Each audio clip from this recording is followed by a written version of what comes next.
Roots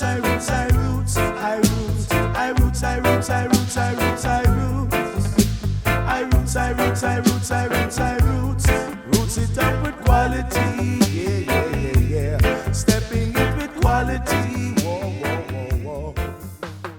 Welcome to Jesse I Interviews, as always coming to you from the unceded lands of the Wurundjeri and Boonwurrung people of the Kulin Nation. I want to pay my respects to elders past, present and emerging. This episode is one close to my heart as it features the singer whose voice first got me into reggae music, way back in 1993 when I was a high school student. The late lead singer of Third World, born William Clark, but better known as Bunny Ruggs.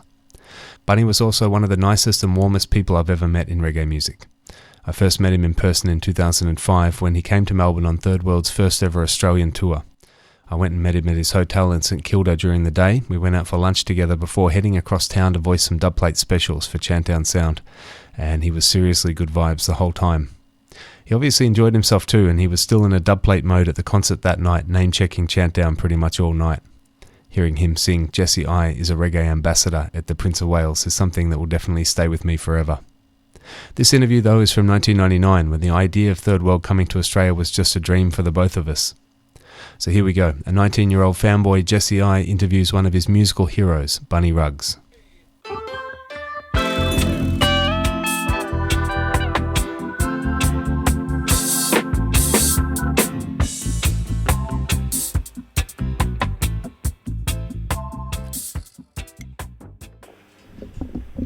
Okay, can you still hear me, Bunny? Yes, I can hear you, man. All right, that's coming through perfect. So can you hear me? I can hear you very loud and clear. Okay, great. Okay, that's wicked. So my name's Jesse.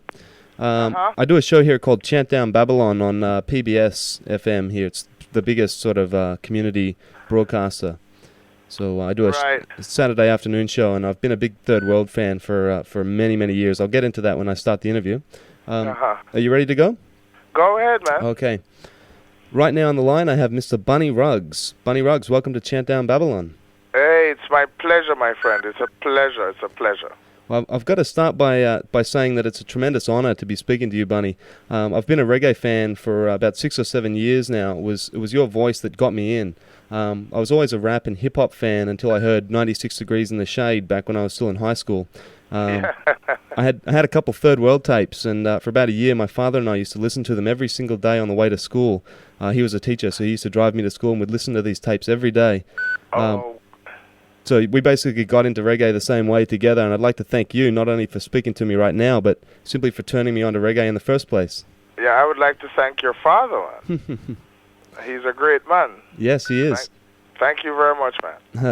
Well, I'd like to start way back at the beginning, if you don't mind. You please? Go ahead. Yeah, can you please tell us where and when you were born? I was born in Jamaica, in a little country town in Manchester by the name of Bloomfield, on February 6th, 1948.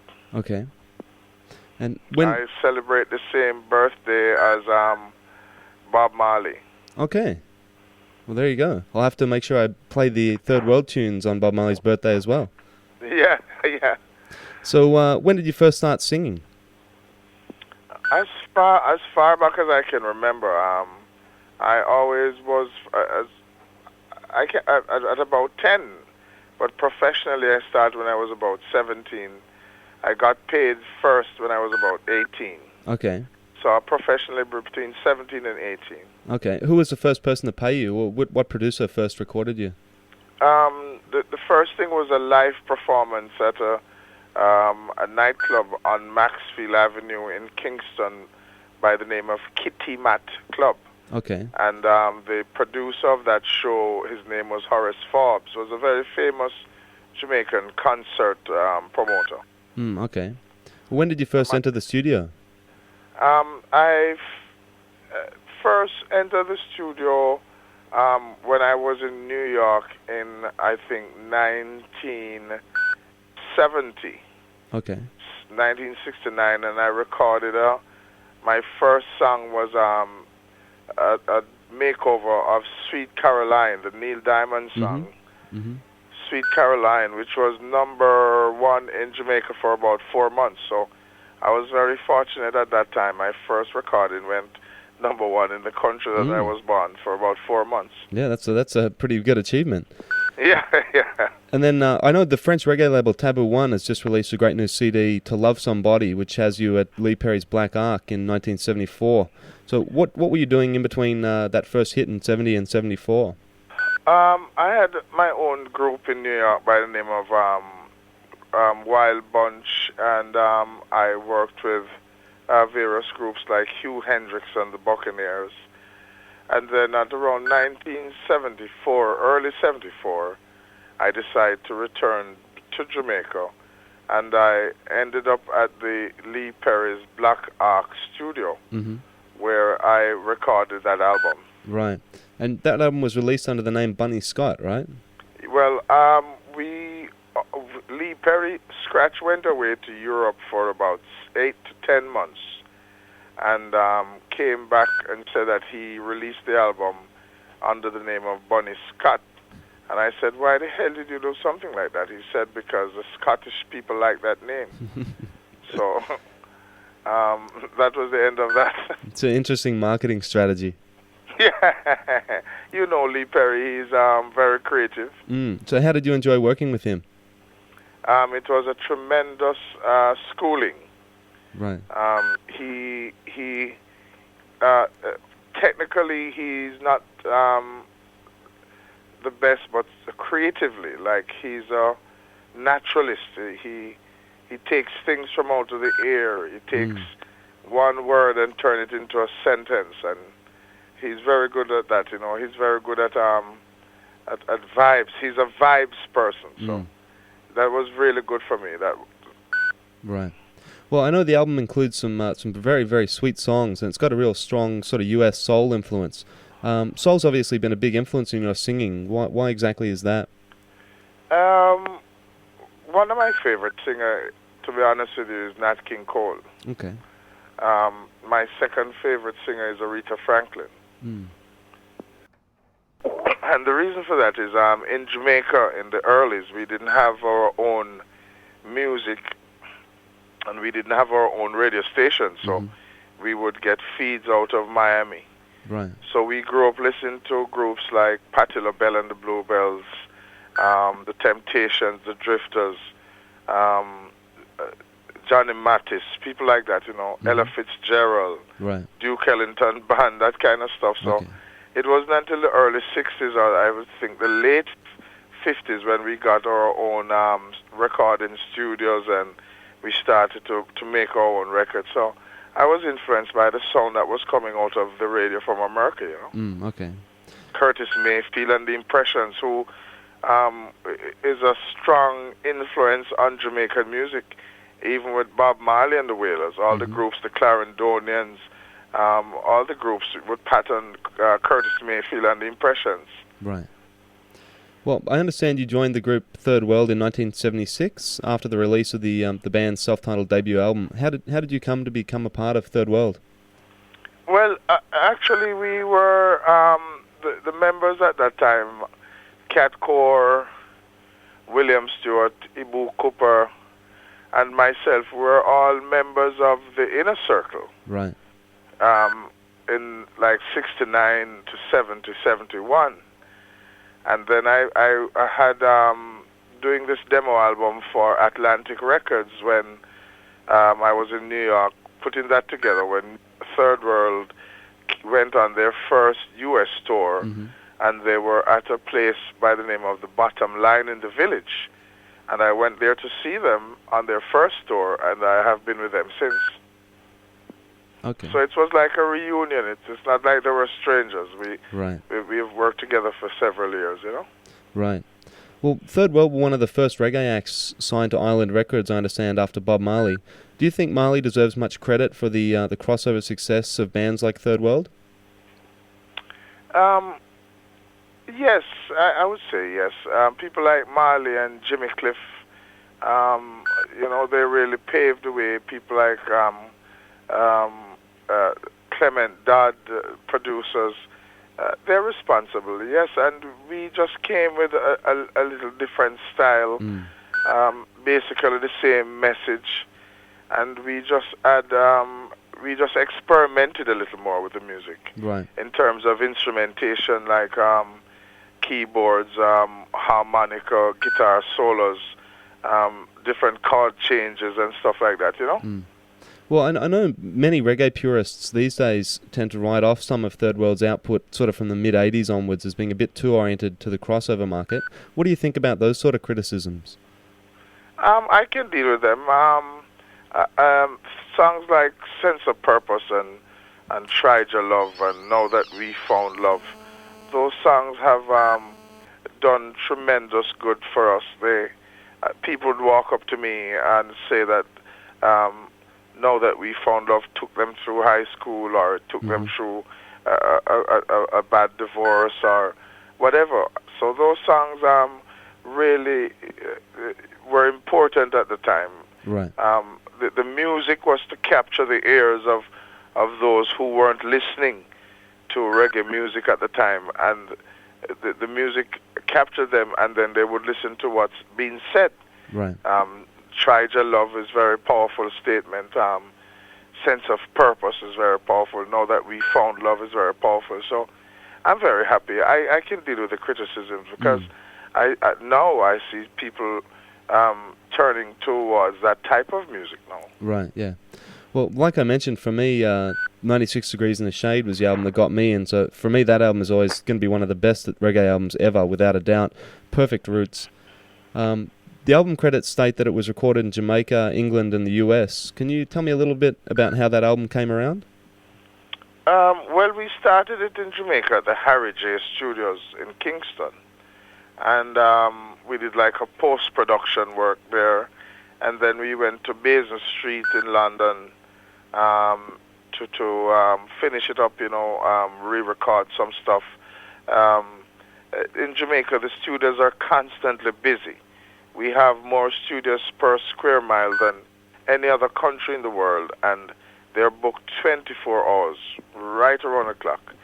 So we wanted to concentrate more on like writing and do really a good final production. So we went to London and the United States, where we had more space, we had a little more time, so we could concentrate on what we're doing. Kingston is very busy, Mm-hmm. Right. Well, the Third World didn't really come from the same ghetto background that many of those Kingston reggae artists did. Is that correct? I mean, how has this affected your career? Third World has a mixed. I grew up in the ghetto. Right. Richard Daly, the bass player, grew up in the ghetto. Okay. Michael Cooper at the time, he grew up in the country as a country boy, but we basically migrated to what you'd call Midtown eventually, because you had more facilities for music, for instruments, for places to play and rehearse and stuff. But it hasn't affected us. I think what it has done is it has showed people that the music can come from anywhere, can come from any part of the society. It makes no difference. The most important thing is what is being said. And nobody knows.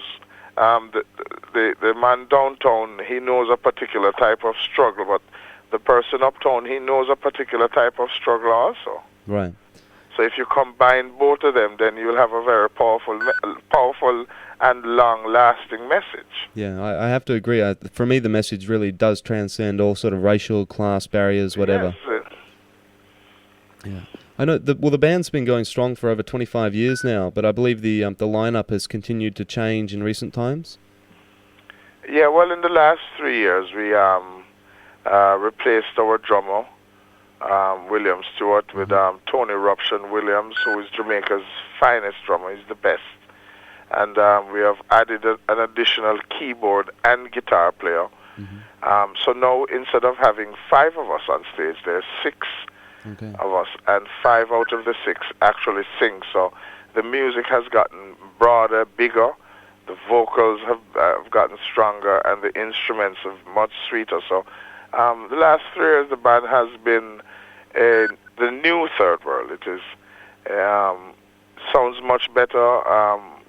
And the three members that we have added are young people, mid-20s, early 30s, so the energy has lifted again, you know? Right, okay. It is a great a group to see right now. Right now we're very hot. Yeah, okay. Well, you've always had a reputation as being one of the best touring shows in reggae, and I mean, yeah, all the reports I'm getting, it doesn't sound like you're letting up at all. How long do you think Third World is going to keep going? Oh, well, my friend, what can I tell you? I will never stop singing, so... Well, I hope you keep singing until you come down under. We'd love to see you here in Australia. I'm working on that. We want to. We've been invited, but it has never happened. And every interview I do, they ask us where we would like to go, and I say we would like to play China and we would like to play Australia. Right. Well, we'd love to see you down here. Hey, well, as well as working with Third World, you've also found time for your solo projects. Roots Reggae has really sort of experienced a resurgence in Jamaica lately, I think. Are you at all interested in sort of working in that current studio system in Jamaica? Yes, man. That's the bonus for me, to be able to work with Third World and also have projects that I'm involved in. I'm finishing up a new solo album that would be distributed by Taboo One, which is my business partner. Okay. A couple of years ago, I did my solo album, Talking to You, and I'm enjoying it. I'm really enjoying it. It's a good thing. Right. Yeah, that sounds great. So what exactly does the future hold for Bunny Ruggs beyond the new album? Any long-term plans? Say that again? Any long-term plans? Yes, man. As a matter of fact, we're doing the Caribbean in the next 3 weeks. Okay. And at the end of that, I'm going to Jamaica to finish up this project that I have and start another one. Oh, okay. I plan the year 2000 to spend more time in the studio, and I hope that I get the chance to come to Australia before the end of the year 2000. Yeah, we're hoping as well. That sounds great. Do you have any final words for the people down under? Yes, I just want to say one love to all the fans who have supported us throughout the years, and to all the young people. I'm asking you all to stay in school. Education is the best thing. Stay in school. Sometimes it might be boring, or you might not want to go to school today or this term, but stay in school. Learn as much as you can learn, and stay away from drugs. Don't mess with drugs. Drugs is not good for you. It's a waste of time, and it's a waste of a good brain. So stay in school, learn as much as you can learn, and we see you soon. All right, Bunny Ruggs, thank you very, very much for taking the time out to have a chat with me today. Thank you for calling, my friend. Okay. Bunny, before you go, that was fantastic. Would you be able to record a quick ID, a jingle for the radio show? You go ahead. Name of the station. It's PBS FM. And the name of the show is Chant Down Babylon with Jesse I. All right, you ready? Yeah, it's recording. Come make we chant down Babylon, yes. Come make we chant down Babylon, yeah.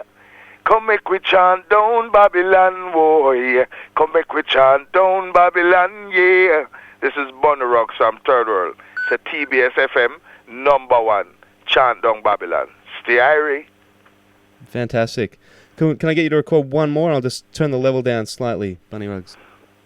Okay. That's fantastic. And my name is Jesse I. If you want to chuck that in, that would be fantastic. Your name is who? Jesse I. Jesse I. That's right. Okay. You ready? Yes, indeed. Come make we chant down Babylon, boy. Come make we chant down Babylon, yeah. Come make we chant down Babylon, boy. Come make we chant down Babylon, yeah. Jesse I from TBS FM, #1 station in the world. Bunny Ruggs said that. Easy now. Fantastic, Bunny Ruggs. That is brilliant.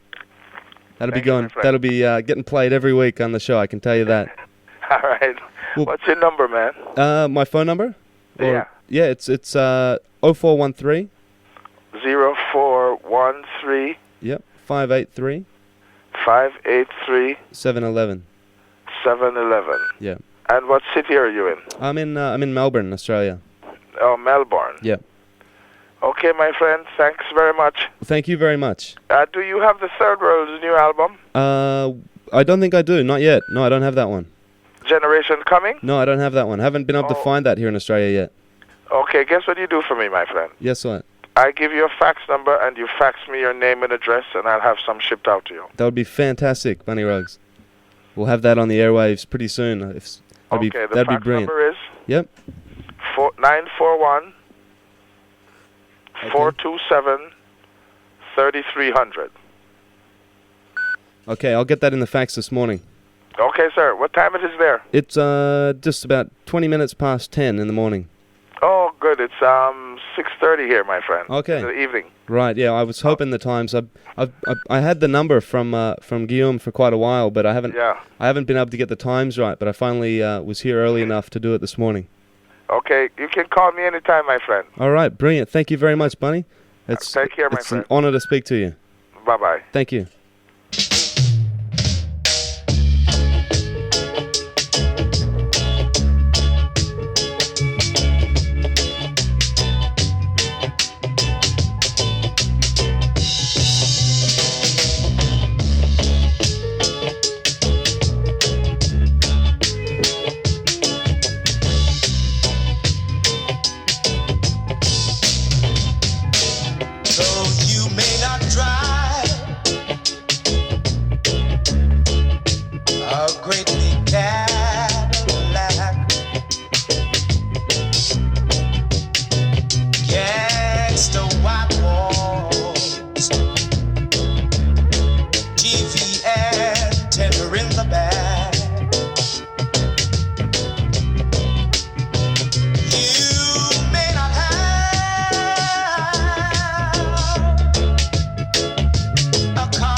The late Bunny Ruggs, former lead singer of Third World, speaking to me via phone back in 1999. It's amusing now to hear him tell me to fax him my info. I dare say I would have, but I don't recall ever getting any more music sent over from him. That's it for another one. Remember, if you enjoy the podcast, you can support it directly on Patreon, or just help spread the word and leave it a positive review on whatever podcast platform you use. Shout out to the patrons Army Gideon Time, Empress Irie, Ben Comerford, Todd Solomon, John from Champion Sound, and Tom Tanuki. Thanks for listening, and remember, stay in school and stay away from drugs. Isis. Rude boy, you know chant down sound, them run things every time, I tell you. Oh Lordy, yes, yeah. Chant down sound, yeah. Yes, listen. Tonight we come for killer sound. Tonight we come for murder sound. Tonight we come for bury sound. Yes, chant down sound, I go kill them all tonight. Don't you know chant down sound, make everything alright. Hey, when we murder sound, we kill them straight to the head. We lick them with music, ooh, chant down sound, kill them sound tonight. Bunny Ruggs said, yeah. Chant down sound, oh.